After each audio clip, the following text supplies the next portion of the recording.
The eShop may have shut its door for good, but there are still a ton of physical gems that you may have overlooked, so here are a few titles I've recently discovered that I think will make solid additions to your collection.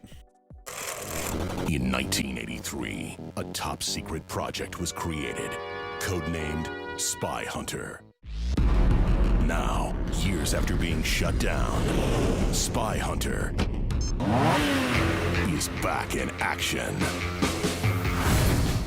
Overall, yeah, it's pretty mindless, but it's still a personal favourite guilty pleasure of mine. The game I'm talking about is Spy Hunter, a full remake of the original game that released way back in 1983. If you don't know what it is, basically what you have is a game where you take control of a tricked out supercar that would put the Batmobile to shame, and you use all its weaponry and gadgets to take down all in your way. And, depending on your score, you'll earn points that can be spent on even more ridiculously explosive upgrades for your supercar.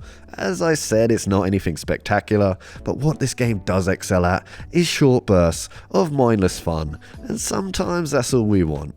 If you want to take control of a car that can transform into a boat on demand, and mow down enemies with a healthy arsenal of gleefully destructive weaponry, then I suggest you pick this one up. It also doesn't hurt that the healthy amount of missions, high score chasing, achievements, and even unlockables give the game a massive amount of replayability. It may not control perfectly, but look past that, or maybe just turn on cruise control, and there is a ton of vehicular carnage based fun to be had here.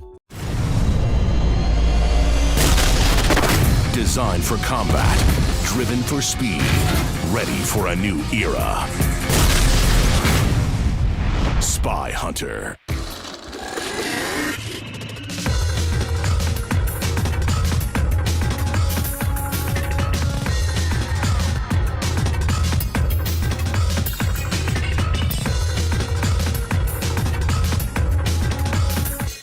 Part point-and-click puzzler, part visual novel, Zero Escape, Virtue's Last Reward is so goddamn crazy and creepily unsettling that the game stays with you long after you've put down your handheld, but once you do, you'll be itching to jump back in and search every nook and cranny just to figure out what the fudge is going on.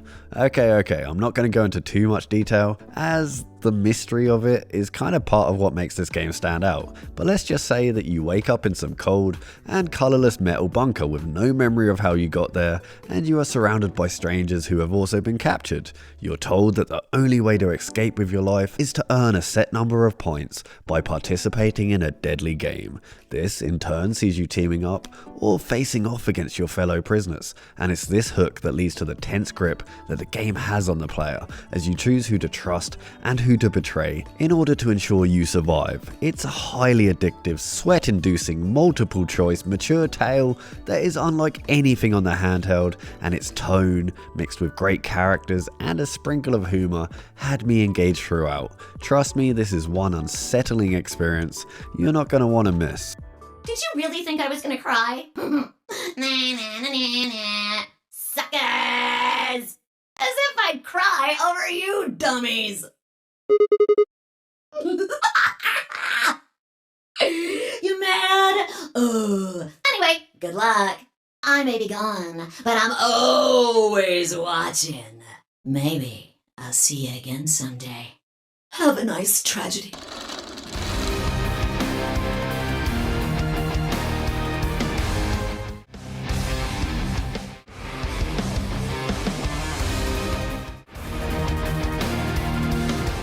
Why it took me so long to find this celebration of all that is great about the likes of Sega, Capcom, and Namco Bandai is beyond me. But now that I have played Project X Zone, let's just say I'm kicking myself, as even though throwing over 60 characters from your favourite franchises into a tactical based RPG shouldn't work, thanks to its simple and highly addictive battle system and true care and love for the franchises it represents, it really does. And while the story may be a bit of a confusing mess, the humorous tone and attention to detail will keep you hooked.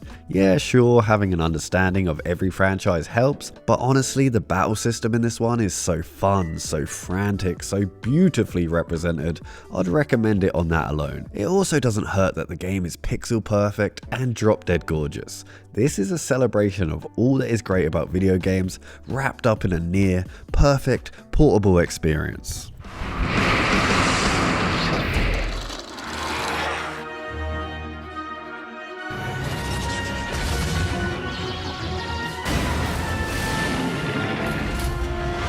While it may have been absolutely dumped on upon release, Metroid Prime Federation Force deserves far more praise than it originally got, as at its heart Federation Force is not only a game that fleshes out the incredible Metroid Prime universe in some really interesting ways, it's also a game that is a true joy to blast your way through, and may be one of the most graphically polished experiences on the 3D handheld. Not only that though, it's also one of the few games to use the 3D capabilities of the handheld to their fullest to deliver a world so rich in detail, it quite literally pops out of the screen. And the immersive, dread-inducing soundtrack is also top tier. And yeah, while there is enough fun to be had in solo play, the game however truly shines brightest in co-op, as the nuanced, tactical, teamwork-based chaos is unrivaled. If you're a fan of the Metroid universe but was put off by the early negativity this game received, I urge you to give Federation Force another chance. You'll thank me later.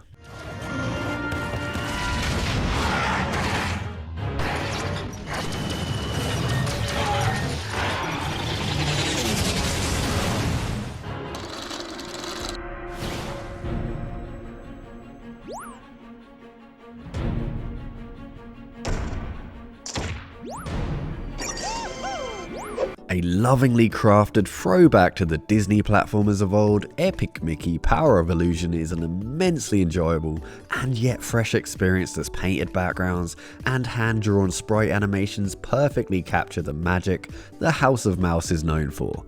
And yeah, just like most platformers, you'll take control of Mickey and traverse to the end of uniquely themed levels while collecting and jumping on enemies. However, where Power of Illusion innovates is in its paintbrush mechanic that lets you either draw or erase objects in the world, which will in turn help you progress. It's by no means groundbreaking, but it's still a nice addition that mixes up the gameplay perfectly. And while the game may not be all that long, the expansive, ever-changing, Disney-themed, smartly designed levels and challenging platforming make for a magical yet short adventure I highly suggest you check out.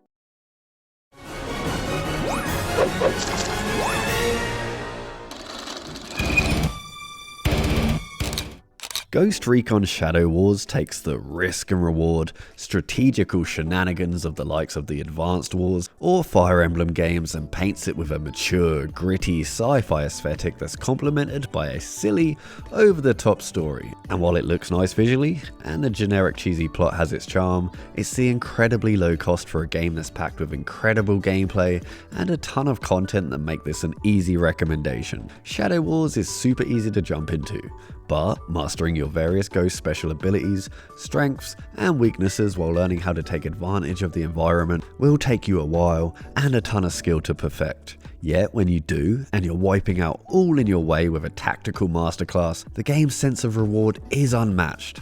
As I said, the game is cheap and only costs a mere £3. Well, over here in the UK anyway, and for the cost of less than a beer, this one packs 37 campaign missions that will have you travelling through a large number of different locations and completing/taking on various tasks and objectives. And if that wasn't enough, there's skirmish mode, which will truly test your skills, and the game even boasts a large multiplayer offering. Come on. So if you're looking for a great, fluid, and fun, thoughtful, tactics-based, explosive good time that won't break the bank and will have you playing for hours, then Shadow Wars is a must buy, as it will scratch that itch. And that's the video there and there, guys. Be sure to drop us a comment, as we love to hear from you. Hit the like button and help your beer chugging hidden gem unearthing bros on their way to 5,000 subscribers. I'll be back for more soon, but in the meantime, you guys stay tipsy.